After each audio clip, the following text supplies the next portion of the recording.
on peut venir serrer la vis du dessus, la serrer, et ensuite vous allez pouvoir venir déplacer votre pied à coulisse tranquillement. Venir mesurer comme ceci. Et là on est bien à 1, voici ce que je vous présente aujourd'hui. Il s'agit d'un pied à coulisse pour mesurer l'épaisseur des disques de frein. Alors il s'agit d'un pied à coulisse d'une longueur totale de 60 mm, largement suffisant pour vérifier l'épaisseur de vos disques de frein. C'est livré dans une petite boîte en plastique de très bonne qualité. Il s'agit de la marque BGS qui est vendue par l'excellentissime site monoutillage.com. Je vous mettrai tous les liens en description de cette vidéo si ça vous intéresse. Alors vous le recevez dans un petit sachet, il est imbibé d'huile pour pouvoir le préserver. Moi je vais le découper, le nettoyer et ensuite on va passer à la démonstration. C'est parti. Voici ce que ça donne une fois nettoyé. On va retirer ça, on va jeter ça à la poubelle. Alors à la première utilisation, il va vous falloir régler votre zéro, la graduation du dessus avec celle du dessous. Pour cela, il va vous falloir dévisser la vis noire qui se trouve en dessous, celle-ci. Donc si elle est bloquée, vous pouvez prendre une petite pince pour pouvoir venir la débloquer. Vous dévissez également la vis du dessus, dévissez la vis du dessous, comme je vais le faire maintenant. On prend une petite pince, on la débloque et le tour est joué. Vous faites bien correspondre les deux pointes qu'il y a en bas, vous les faites toucher, et ensuite vous venez faire correspondre la graduation du dessous avec le zéro du dessus. Donc il faut vraiment être très minutieux. Là on est bon, on vient serrer la vis noire, donc vous la serrez bien comme il faut, et ensuite pour venir mesurer, tester notre pied à coulisse, je vais prendre une cale d'épaisseur d'1 mm. J'espère qu'on va bien voir, c'est marqué 1 mm ici, comme on peut le voir. Donc là, pour cela, je vais écarter maintenant en gardant la vis du dessus dévissée et la vis du dessous vissée. Je vais venir écarter et je vais venir intercaler entre mes deux pointes ma cale d'épaisseur. Et là, vous allez voir que le petit taquet ici va pousser celui-ci jusqu'à atteindre les 1 mm correspondant à ma cale d'épaisseur. C'est parti. Ah, il faut bien faire toucher les deux pointes. Et maintenant, on peut lire sur le dessus qu'on est bien précisément à 1 mm. Donc il faut bien penser à écarter, à se dégager du zéro, de manière à pouvoir venir plaquer les deux, cette partie mobile et la partie avec la pointe, et ensuite venir la serrer, faire déplacer le tout. Le petit taquet ici va faire déplacer la graduation, vous voyez, comme ici, là il arrive en bout, et il va venir le pousser.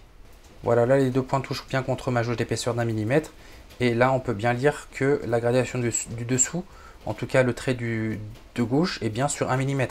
Si ce n'avait pas été le cas, il aurait fallu lire entre 0 et 1 mm le trait du dessous qui correspond, qui est bien aligné, qui est le plus aligné avec la graduation du dessus. Ça aurait pu être un autre trait et on aurait eu 0,5 mm ou 0,7 ou 0,8 mm. Tout dépend du trait qui est aligné en dessous avec le trait du dessus.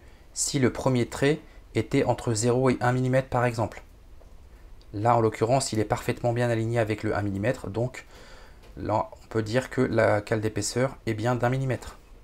Et comme on peut le lire au-dessus, le trait le plus aligné en dessous avec celui de la graduation du dessus, sachant que le premier trait est entre 0 et 1 mm, le trait le plus aligné est bien le 6 du dessous.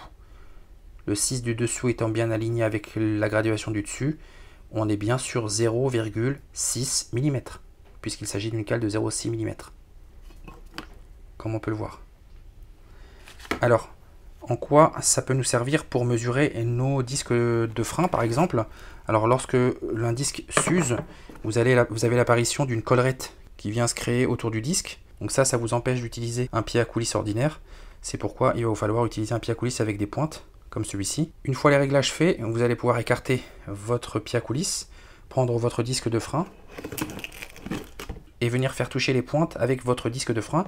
Alors, pourquoi on utilise un pied à coulisse avec des pointes plutôt qu'un pied à coulisse standard? C'est parce que lorsque votre disque de frein s'use, vous avez l'apparition d'une collerette ici.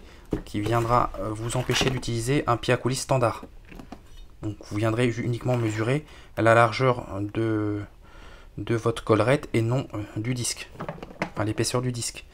Vous allez donc venir faire toucher les pointes de votre pied à coulisse avec votre disque, comme ceci, et vous allez ensuite pouvoir venir lire votre épaisseur. Là, en l'occurrence, on est à 1,8 mm. Je ne sais pas si vous allez bien voir. On est à 1,8 mm, donc on est hors cote pour ce disque de frein. Voilà à quoi sert ce type de pied à coulisse. Ça vous évite justement de changer votre disque alors qu'il n'est pas à changer, ou de le changer lorsqu'il a atteint la cote maximale. Alors je vous rappelle juste une chose, c'est que pour connaître les cotes de vos disques, vous rentrez votre plaque d'immatriculation sur un site de vente de pièces détachées sur internet et vous recherchez les disques correspondant à votre véhicule, et vous aurez dans la description, la fiche détaillée descriptive de cette pièce, les cotes d'usure maximale. Et en l'occurrence, celui-ci, pour ce disque, nous avons atteint la cote minimale. Donc c'était un disque à changer. Vous retrouverez ce pied à coulisse de la marque BGS sur le site monoutillage.com. Je vous le mettrai en description de la vidéo si ça vous intéresse. Je vous dis à très bientôt pour d'autres vidéos. Bye!